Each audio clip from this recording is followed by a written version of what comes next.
Pour ce que l'Esprit veut nous donner ce matin, je vais vous inviter à tourner dans le livre de Josué, au chapitre 1. Dans le livre de Josué, au chapitre 1,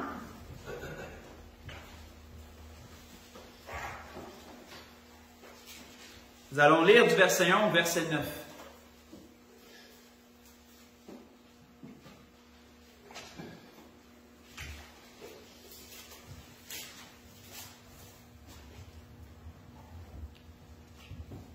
Josué, chapitre 1, débutant au verset 1. Il dit, après la mort de Moïse, serviteur de l'Éternel, l'Éternel dit à Josué, fils de Nun, serviteur de Moïse, Moïse, mon serviteur, est mort. Maintenant, lève-toi, passe ce Jourdain, toi et tout ce peuple, pour entrer dans le pays que je donne aux enfants d'Israël. Tout lieu que foulera la plante de votre pied, je vous le donne, comme je l'ai dit à Moïse.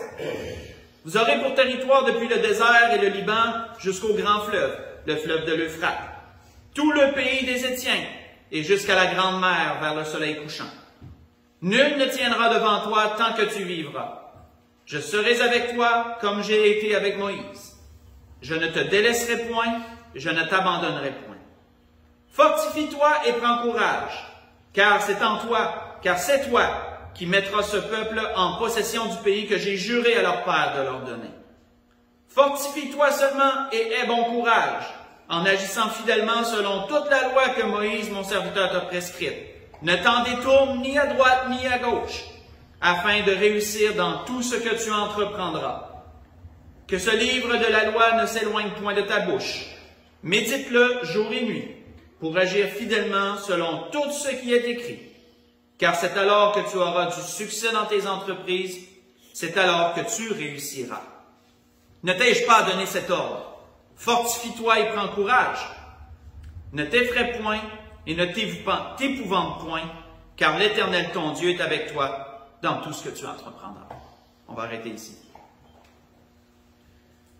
Connaissez toute cette portion, frères et sœurs, de l'histoire, où Moïse, à cause de ce qu'il a fait, et je ne reviendrai pas sur ces choses, aurait tellement désiré traverser le Jourdain lui aussi, et continuer à être à la tête du peuple pour conquérir cette terre promise.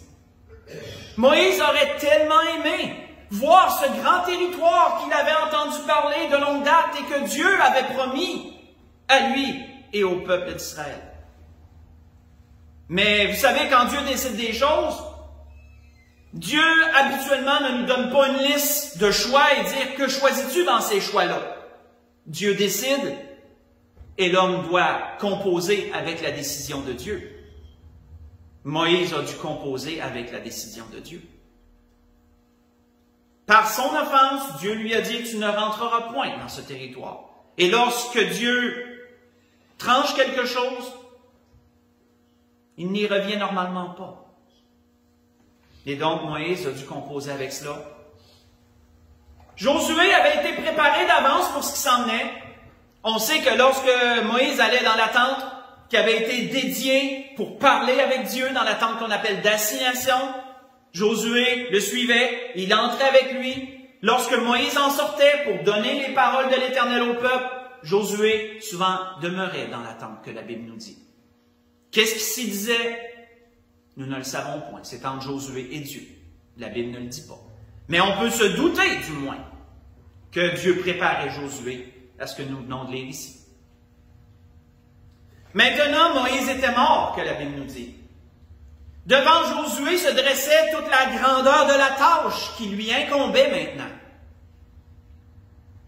Et Josué avait le mandat de continuer là où Moïse avait laissé. Vous savez, frères et sœurs, ce que nous venons de lire ici est l'une des plus puissants encouragements que nous pouvons retrouver dans les Saintes Écritures. Parce qu'il arrive dans la vie des temps où il se dresse des défis devant nous, de grandes choses. Il arrive des temps où Dieu va nous demander d'avoir une force de caractère, une force morale qui va nous permettre, qui va nous donner d'affronter ce qui est devant nous et de ne pas reculer ou de ne pas s'en aller, mais d'affronter ce qui est devant nous. En un mot, ça s'appelle du courage. Et nous voyons ici Dieu répéter à maintes reprises ce mot. Dieu de dire à Josué, devant tout ce qui est devant toi, fortifie-toi. Réunis toute ta force que tu as. Réunis toute ta force. C'est un peu comme l'ange avait dit à Gédéon, va avec cette force que tu as. C'est moi qui t'envoie, dit l'Éternel. Dans les Juges, chapitre 6, dans les premiers versets. Un peu comme ça, on pourrait dire. Dieu disait à Josué, réunis ta force. Et va. Et Dieu lui a fait des promesses. Je serai avec toi, je ne t'abandonnerai pas, je ne te délaisserai pas. Arme-toi de courage, parce que c'est grâce à ça que tu vas pouvoir faire face à ce qui est devant toi. Et que tu ne t'en détourneras pas, tu ne t'enfuiras pas. Tu ne chercheras pas à l'esquiver. Tu vas y faire face et tu vas agir par rapport à ça. Pourquoi, frères et sœurs, avons-nous besoin de courage? On voit qu'un jour, David avait donné ses dernières paroles à son fils Salomon pour ce qu'il aurait lui-même à faire dans la suite. Et c'est un peu le même principe que Josué avec Moïse. Salomon allait devoir continuer l'œuvre que son père avait laissée, qu'il ne pouvait pas faire parce que Dieu avait dit qu'il n'était pas à lui de le faire. Et devant la grandeur de la tâche que Salomon avait à faire, Dieu lui a donné une exhortation plus courte, certes, similaire à celle de Josué. Mais entre autres, David a spécifié quelque chose qui nous démontre pourquoi nous avons besoin de courage. Nous voyons que David avait dit à Salomon, fortifie-toi, prends courage, mais il a ajouté une chose qui fait toute la différence. Fortifie-toi, prends courage et agis. Et agis. Ne crains point, ne t'effraie point, car l'Éternel, mon Dieu, sera avec toi. Il ne te délaissera point, il ne t'abandonnera point. On retrouve plusieurs choses qui ont été dites à Josué par l'Éternel. Jusqu'à ce que tout l'ouvrage pour le service de la maison d'Éternel soit achevé. Ce que je vous ai lu, c'est dans 1er Chronique 28, j'ai lu le verset 20. 1er Chronique 28, verset 20. Fortifie-toi, prends courage et agis. C'est pas pour rien que quand on recule dans le Deutéronome 31, pas tellement plus loin, ou qu'on lit déjà, dans le Deutéronome 31, nous avons vu Moïse, dans ses dernières exhortations au peuple, ainsi qu'à Josué, dire à partir du verset 6 jusqu'au verset 8, Deutéronome 31, verset 6 au verset 8, fortifiez-vous et ayez du courage. Le courage, frères et sœurs, ça ne pousse pas dans les arbres. Le courage, ce n'est pas quelque chose d'inné. C'est quelque chose qui s'acquiert. Et comme Dieu avait dit un jour à Jacques, si quelqu'un manque de sagesse, qu'il la demande à Dieu, qu'il donne simplement à celui qui le demandera. Mais qu'il la demande avec foi, sans douter. Parce que celui qui doute est semblable au flot de la mer, qui est agité d'un côté et d'un autre, et qu'un tel homme ne pense pas recevoir quelque chose de Dieu. C'est la même chose avec le courage, frère.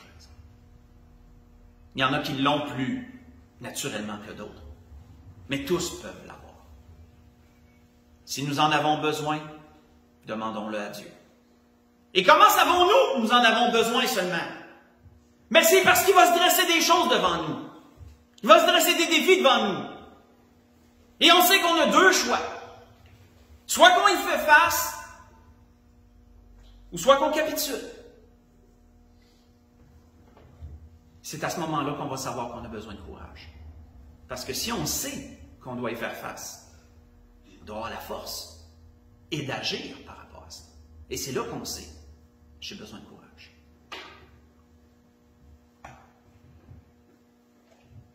Pourquoi Dieu parlait-il à Moïse de cette façon? Pourquoi Moïse a-t-il exhorté le peuple de cette façon? En lui disant, fortifiez-vous et ayez du courage, Verset 6, ne craignez point et ne soyez point effrayés devant eux. Parce que oui, ça l'effraie les choses qu'il y a devant nous. Oui, des choses qu'il y a devant nous peuvent produire de l'angoisse, peuvent produire de l'inquiétude, c'est normal. On le sait. Dieu nous en a souvent parlé. C'est humain. C'est des conséquences du péché, certes. Parce qu'on sait que ça date de la Genèse. Lorsqu'ils ont péché, Adam et Ève, quelle a été la première chose qu'ils ont eue, qu'ils ont ressentie? Ils ont eu peur. Ils ont eu peur de Dieu. Ils se sont cachés. Depuis ce temps-là, les humains ont peur. Depuis ce temps-là, les humains sont inquiets. Avant, ça n'existait pas, ça. Ça n'existait pas, l'inquiétude, dans le temps de la perfection. Ça n'existait pas, ça. L'angoisse, ça n'existait pas, ça. La peur, ça n'existait pas, ça. C'est des conséquences du péché. Maintenant, nous devons composer. Ça fait partie de la nature humaine. Mais Dieu a le pouvoir, frères et sœurs, de nous faire surmonter ça. On voit que c'est pourquoi qu'il est dit « Ne craignez point, ne soyez point effrayés devant eux, car l'Éternel, ton Dieu, marchera lui-même avec toi. Il ne te délaissera point, il ne t'abandonnera point. » Moïse appela Josué et lui dit en présence de tout Israël, « Fortifie-toi et prends courage, car tu entreras avec ce peuple dans le pays que l'Éternel a juré à leur père de leur donner. Et c'est toi qui le mettras en sa possession. L'Éternel marchera lui-même devant toi et il sera lui-même avec toi.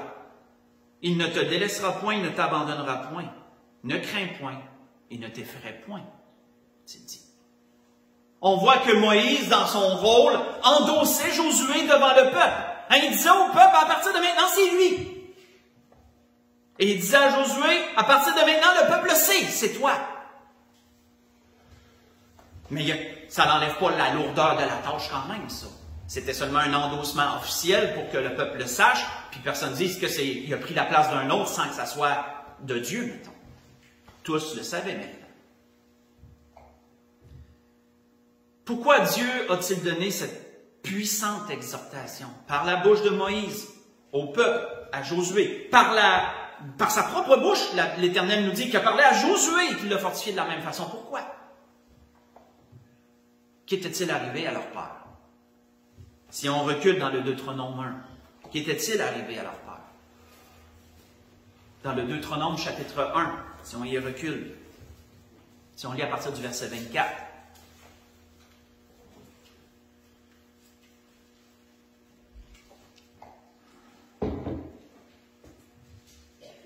à partir du verset 24, on va aller jusqu'au verset 33. Moïse relate l'histoire de leur père, cette génération. Et il dit à partir du verset 24, ils partirent, traversèrent la montagne et arrivèrent jusqu'à la vallée d'Escol, qu'ils explorèrent. Ils prirent dans leurs mains les fruits du pays et nous les présentèrent. Ils nous firent un rapport et dirent, c'est un bon pays que l'Éternel notre Dieu nous donne. Mais vous ne voulûtes point y monter. Et vous fûtes rebelles à l'ordre de l'Éternel votre Dieu. Vous murmurâtes dans vos tentes et vous dites, c'est parce que l'Éternel nous hait qu'il nous a fait sortir du pays d'Égypte, afin de nous livrer entre les mains des Amoréens et de nous détruire. Monterions-nous? Nos frères nous ont fait perdre courage, en disant, c'est un peuple plus grand et de haute taille que nous. Ce sont des villes grandes et fortifiées jusqu'au ciel. Nous y avons même vu des enfants d'Anak. Je vous dis, ne vous épouvantez point, n'ayez pas peur d'eux. L'Éternel, votre Dieu qui marche devant vous, combattra lui-même pour vous, selon tout ce qu'il a fait pour vous, sous vos yeux, en Égypte. Puis au désert, où tu as vu que l'Éternel, ton Dieu, t'a porté comme un homme porte son fils, pendant toute la route que vous avez faite jusqu'à votre arrivée en ce lieu. Et malgré cela, vous n'êtes point confiance en l'Éternel votre Dieu, qui allait devant vous sur la route pour vous chercher un lieu de campement, la nuit, dans un feu, afin de vous montrer le chemin où vous deviez marcher, et le jour, dans une nuit. On voit ici qu'il leur relate un peu leur passage dans le désert, leur sortie d'Égypte, leur passage dans le désert, leur première arrivée. Et qu'est-ce qu'il leur dit? Vos pères, lorsqu'ils ont fait le rapport, lorsqu'ils ont allé explorer le pays et qu'ils sont revenus, ils nous ont fait perdre courage. Ils nous ont fait perdre courage par leur rapport. Quand que les gens sont démoralisés, quand les gens murmurent, quand les gens ne désirent qu'une seule chose, c'est de revirer de bord, bien ça s'appelle du découragement. C'est le contraire du courage. C'est le découragement. Et c'est ça que certains avaient amené aux autres par rapport à la situation. D'aller jusqu'à penser que Dieu les haïssait parce qu'il leur mettait ce défi devant eux. Comme nous savons, frères et sœurs, ça ne leur a rien apporté de se décourager. Au contraire, ça a tout été à leur nuisance par la suite. Autant que le courage, frères et sœurs, va fortifier quelqu'un, il va lui donner la capacité de faire face, autant le découragement va affaiblir quelqu'un et va lui enlever toute capacité de faire face. On voit que Salomon avait dit ceci dans les Proverbes, « Si tu faiblis au jour de la détresse, ta force n'est que détresse. » Dans Proverbe 24, verset 10. Et pas pour rien, frères et sœurs, si vous voulez lire pendant la semaine, vous pourrez lire dans le Deutéronome 20, ou qui nous est parlé du service militaire, ou qu'il nous est parlé que tous les morts, rendus à un certain âge, devaient passer par le service militaire. Mais qui en est exempté? Ceux qui se mariaient pendant 1 an, le temps de profiter de leur époux, de leur épouse. Ceux qui avaient peur, ceux qui manquaient de courage, ceux-là aussi en étaient exemptés. Parce que la dernière affaire que tu voulais dans ton armée, c'est quelqu'un qui décourage tout le monde, qui murmure face à un défi ou une bataille, qui démoralise la troupe, puis qu'ensuite, ben, la moitié du monde se retrouve à y aller de reculons, puis qu'à la première affaire, ils repartent en arrière, tu ne voulais pas ça. Donc, ceux qui manquaient de courage étaient exemptés du service militaire dans ce sens. Vous voyez ça dans le Deutéronome 20. Tournons maintenant dans Matthieu chapitre 9. Allons voir ce que notre Seigneur Jésus a dit un jour à quelqu'un. Dans Matthieu chapitre 9.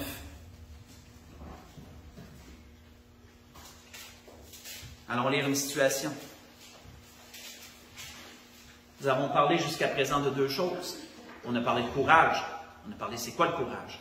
Qu'est-ce que ça permet le courage? Qu'est-ce que ça fait? On a parlé de découragement. Qu'est-ce que ça fait le découragement? Qu'est-ce que ça l'amène? Voyons maintenant ce que le Seigneur dit. Dans Matthieu chapitre 9. Si on lit à partir du verset 1.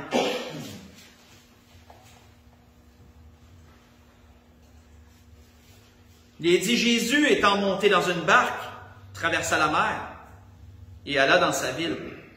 On sait que pour ceux qui ont bien lu les évangiles, sa ville, entre parenthèses, Capernaum, la ville où qui avait établi sa base, si je peux dire grossièrement ça comme ça, la ville où que le Seigneur retournait le plus souvent. C'est appelé en guillemets sa ville. C'était là qu'il retournait tout le temps. C'était comme son point d'ancrage. Après ça, repartait d'un bord, il retournait là, partait de l'autre bord, revenait à Capernaum. Et c'est pourquoi qu'il avait prononcé contre Capernaum, tu as été élevé jusqu'au ciel, Capernaum, mais tu seras descendu jusque dans les profondeurs parce que tu n'as pas cru, parce qu'il était là très souvent. On voit qu'il était dit, Jésus étant monté dans une barque, traversa la mer et alla dans sa ville, et voici, on lui amena un paralytique couché sur un lit. Situation qui est beaucoup plus décrite dans Luc, ici plus brève selon Matthieu, mais quand même. Jésus, voyant leur foi, dit au paralytique, « Prends courage, mon enfant, tes péchés sont pardonnés. » Alors quelques scribes dirent au-dedans d'eux, cet homme blasphème. Et Jésus, connaissant leurs pensées, dit, « Pourquoi avez-vous de mauvaises pensées dans vos cœurs? Car lequel est le plus aisé de dire, tes péchés sont pardonnés, ou de dire, lève-toi et marche? » Or, afin que vous sachiez que le Fils de l'homme a sur la terre le pouvoir de pardonner les péchés, lève-toi, dit-il au paralytique, prends ton lit et va dans ta maison. Et il se leva et s'en alla dans sa maison. Et quand la foule vit cela, elle fut saisie de crainte et elle glorifia Dieu qui a donné aux hommes un tel pouvoir. Jésus, frères et sœurs, est celui qui a vu la misère humaine. Notre Seigneur a vu les effets du découragement. Notre Seigneur a vu les effets du désespoir. Il sait comment que des gens qui en sont atteints peuvent se sentir. Il le sait. Lorsque Jésus a vu cet homme qui était paralysé, cloué à son lit, on peut utiliser le terme cloué, pas physiquement bien sûr, mais dans le sens qu'il ne pouvait plus s'enlever par lui-même puisqu'il était paralysé de la tête aux pieds. Prisonnier, on pourrait dire, de son propre corps. Le Seigneur savait que cet homme-là, il attendait quoi de la vie? Il pensait-tu pouvoir sortir de cette situation-là? Non. Cet homme-là devait être dans un grand désespoir. D'avoir seulement la tête qui fonctionne, puis plus le reste. Puis de pouvoir seulement regarder ce qui se passe alentour, puis rien faire. C'est pas pour rien que lorsque le Seigneur a vu la foi de ces hommes qui ont été touchés par sa condition, puis qui ont bravé, qui ont monté par le toit, comme Luc, lui, nous l'explique, puis que le Seigneur a vu la foi de ces hommes, et qui a dit au paralytique, « Prends courage, mon enfant. » Pas pour rien, ces paroles-là du Seigneur visaient un but très spécifique. Elle visait le but d'encourager. Encourager quelqu'un. De le réconforter, de lui redonner de la confiance, de lui redonner de l'espoir. C'est ça que ça visait.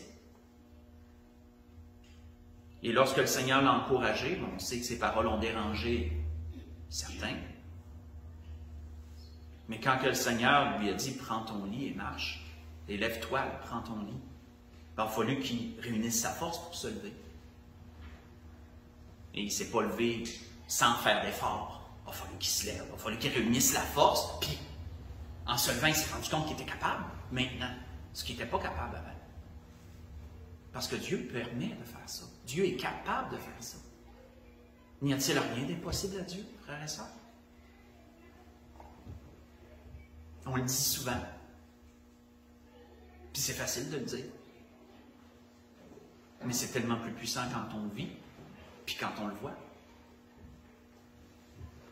Pas pour rien qu'Ésaïe le prophète avait dit un jour au peuple, c'est une belle citation, Ésaïe avait dit au peuple, je vais lire un peu le contour pour qu'on comprenne, le désert et le pays aride se réjouiront, c'était des promesses futures, la solitude s'égayera et fleurira comme un narcisse, elle se couvrira de fleurs et tressaillira de joie.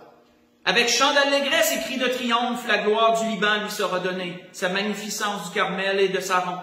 Ils verront la gloire de l'Éternel, la magnificence de notre Dieu. Fortifiez les mains languissantes. Ça veut dire encourager, hein? Fortifiez les mains languissantes. Affermissez les genoux qui chancellent. Dites à ceux qui ont le cœur troublé, prenez courage. Ne craignez point. Voici votre Dieu, la vengeance viendra, la rétribution de Dieu. Il viendra lui-même, il vous sauvera, est-il dit. Vous voyez ça dans Ésaïe 35. Ésaïe 35, j'ai lu du verset 1 jusqu'au verset 4. Lorsque l'apôtre Paul a vécu un voyage périlleux, lorsque l'apôtre Paul a vécu un naufrage, et que lui-même, aussi fort qu'il pouvait être, a eu besoin d'être encouragé, qu'est-ce que la Bible nous dit?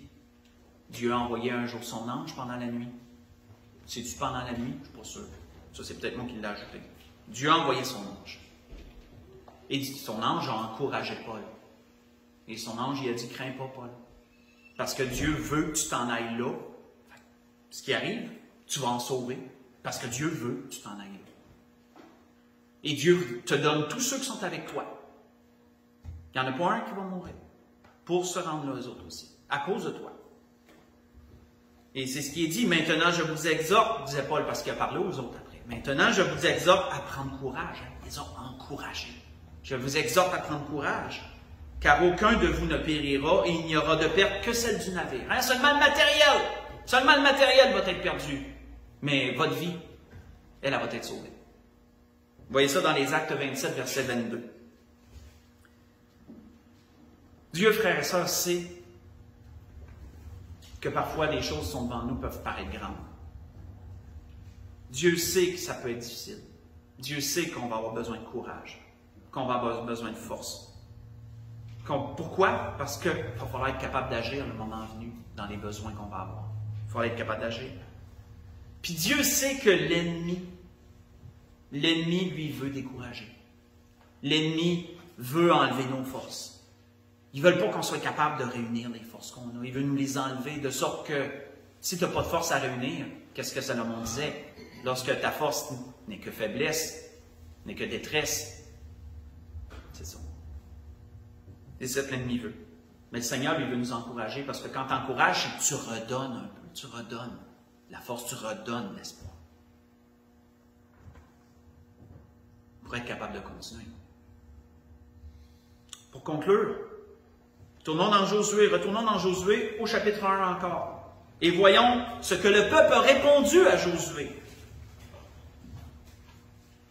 Ce que le peuple a répondu à Josué. Après que Dieu ait parlé à Josué. Et après que Josué a agi et pris sa tâche en main. Et donné ses premières ordres pour la suite.